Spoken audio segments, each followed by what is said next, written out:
Wanasayansi kutoka Japani wakiongozwa na Profesa Hiromi Sakai wa chuo kikuu cha tiba cha Nara wamefanikiwa kutengeneza damu bandia ya kisasa kutoka maabara inayoweza kutumika kwa mtu yoyote bila ya haja ya kulinganisha na kundi lake la damu, aidha ni group A, B, AB au O.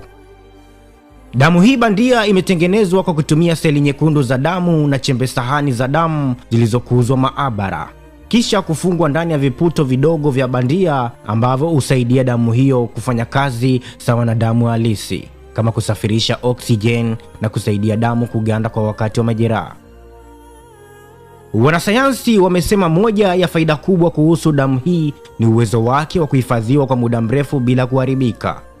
Ina uwezo wa kuhifadhiwa kwa zaidi ya mwaka mmoja katika hali ya kawaida ya joto, tofauti kabisa na damu ya kawaida inayohitaji kuhifadhiwa kwenye jokofu na kuwa na muda mfupi wa matumizi.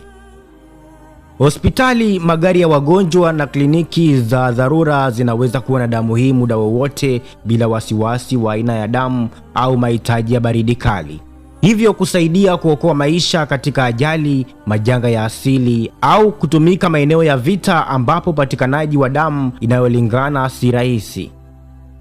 Watafiti wanaamini kwamba uvumbuzi huu unaweza kubadilisha kabisa jinsi utoaji wa damu unavyofanyika. Badala ya kuchunguza aina ya damu ya mgonjwa, madaktari wanaweza kutumia damu hii bandia papo hapo, hali ambayo pia inarahisisha usambazaji wa damu katika maeneo ya mbali au yenye changamoto za miundombinu.